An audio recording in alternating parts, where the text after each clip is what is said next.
प्रधानमंत्री नरेंद्र मोदी ने पहली बार गौरक्षा के नाम पर हो रही हिंसा पर चुप्पी तोड़ी और जब चुप्पी तोड़ी तो ऐसी तोड़ी कि गौरक्षा के नाम पर गुंडागर्दी करने वालों पर चाबुक चल गया।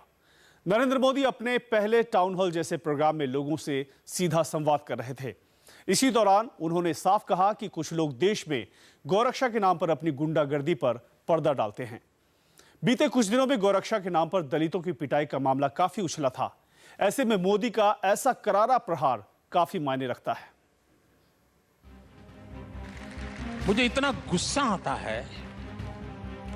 गौ भक्त अलग है, गौ सेवक अलग है। मैंने देखा है कि कुछ लोग जो पूरी रात एंटी सोशल एक्टिविटी करते हैं लेकिन दिन में गौ रक्षक का चोला पहन लेते हैं। ऐसे जो स्वयंसेवी निकले हैं, अपने आप को बड़ा गौ रक्षक मानते हैं, उनका जरा डोजियर तैयार करो। 70-80% ऐसे निकलेंगे जो ऐसे गोरख धंधे करते हैं जो समाज स्वीकार नहीं करता है।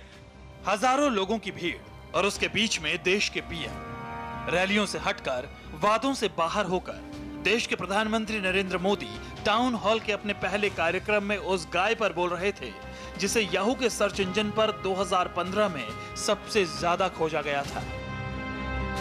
विश्व में फैला हुआ वहां वो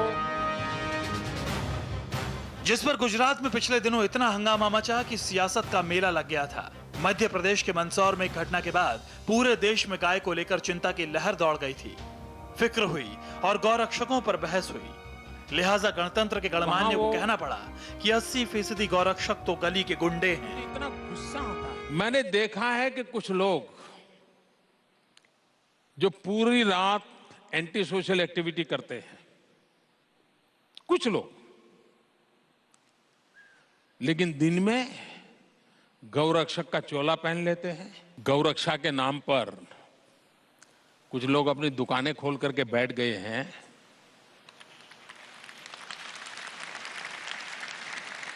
मुझे इतना गुस्सा आता है। मैं राज्य सरकारों को अनुरोध करता हूं कि ऐसे जो स्वयंसेवी निकले हैं, अपने आप को बड़ा गौरक्षक मानते हैं, उनका जरा डोजियर तैयार करो। 70-80% ऐसे निकलेंगे जो ऐसे गोरख धंधे करते हैं जो समाज स्वीकार नहीं करता है, लेकिन अपनी उस बुराइयों को से बचने के लिए ये गौरक्षा का चोला पहन करके निकलते हैं। ये था अपने पहले टाउन हॉल कार्यक्रम से प्रधानमंत्री नरेंद्र मोदी का हंटर जो सीधे गौरक्षकों के भेष में गुंडागर्दी करने वालों की पीठ पर पड़ा था।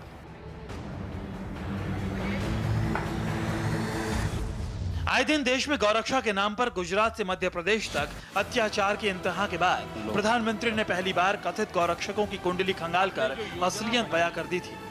लेकिन यही बात कुछ गौरक्षकों को अखर गई। देश की बहुसंख्यक जनता इसको बर्दाश्त नहीं करेगी।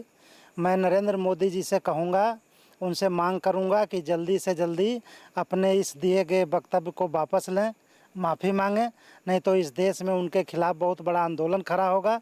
गौ सेवा का काम और गौ रक्षा का काम बड़े स्तर पर चलता रहा है और इस देश में चलता रहेगा। मोदी जी उसको नहीं रोक सकते हैं।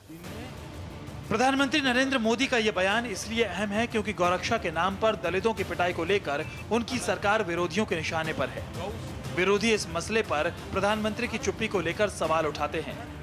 ये आरोप लगाते हैं कि पिछले कुछ महीनों में दलितों पर अत्याचार बढ़ा है और कथित गौरक्षकों को भगवा परिवार की सरपरस्ती हासिल है।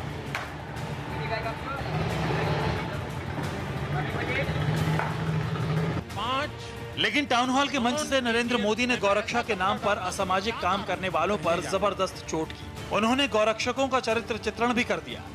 गौरक्षा का चोला ओढ़ने वालों को नकली गौरक्षक बताकर उन्होंने असली गौरक्षा का मतलब भी समझा दिया। मैंने देखा है कि कुछ लोग जो पूरी रात एंटी सोशल एक्टिविटी करते हैं, कुछ लोग, लेकिन दिन में गौरक्षक का चोला पहन लेते हैं। मैं राज्य सरकारों को अनुरोध करता हूं कि ऐसे जो स्वयंसेवी निकले हैं, अपने आप को बड़ा गौरक्षक मानते हैं, उनका जरा डोजियर तैयार करो।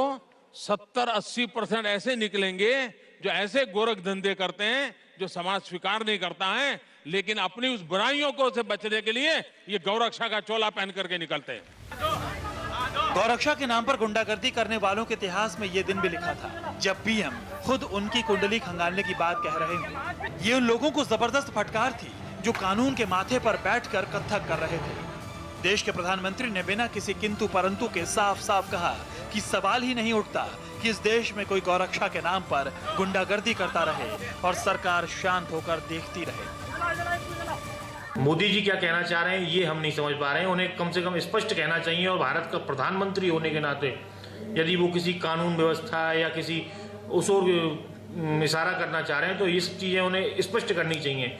यदि वो स्पष्ट भी नहीं कर रहे हैं तो ये स्पष्ट करें कि उन्होंने गौरक्षा के लिए या गौरक्षकों के लिए क्या किया। तो प्रधानमंत्री जी ने बयान दिया उसमें यही कहूँगा कि किसी भी डिपार्टमेंट में किसी भी संस्था में 80% नहीं 1-2% लोग हो सकते हैं भ्रष्ट हों।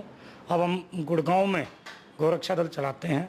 हमारे पूरे गुड़गांव के गोरक्षा दल में एक व्यक्ति तो ऐसा बताएं कि वो भ्रष्ट हो। ये प्रधानमंत्री जी ने ये दिया है तो बयान तो सही दिया है। इसमें क्या है कि प्रधानमंत्री जी को ये पता लगाना होगा कि कौन हकीकत में गौरक्षा कर रहा है और कितने लोग गौरक्षा के नाम पर ये धंधा कर रहे हैं। सियासत के इस युग में गाय का अर्थ भी बहुत बदल चुका है, लिहाजा गाय के नाम पर रक्षा करने वाले लोगों को पीएम ने कटघरे में खड़ा कर दिया। पीएम ने कहा है बहुत हुआ तमाशा, अब जवाब देना होगा और इस बात को समझाने के लिए पीएम अतीत काल से एक कहानी लेकर आए जिसका मकसद था ये समझाना कि समाज के लिए सेवा और समर्पण है क्या। पुराने जमाने आपने देखा होगा कि बादशाह और राजाओं की लड़ाई होती थी तो बादशाह क्या करते थे, अपनी लड़ाई की फौज के आगे गाय रखते थे। राजा को परेशानी होती थी कि लड़ाई में अगर हम शस्त्रों का वार करेंगे तो गाय मर जाएगी तो पाप लगेगा और इसी उलझन में वो हार जाते थे। वैसे मौका तो mygov.in की दूसरी सालगिरह के मौके पर मोदी के जनता के साथ बात करने का था, लेकिन जब सवाल आया कि एक कार्यकर्ता को कैसा होना चाहिए तो नरेंद्र मोदी ने अपने मन की बात कही। निकले हैं अपने आप को बड़ा गौरक्षक मानते हैं, उनका जरा डोजियर तैयार करो। 70-80% ऐसे निकलेंगे जो ऐसे गोरख धंधे करते हैं जो समाज स्वीकार नहीं करता है। जो 80% गौरक्षकों का नया परिचय टाउन हॉल के इस मंच पर पीएम तय कर चुके थे। गौरक्षक का चोला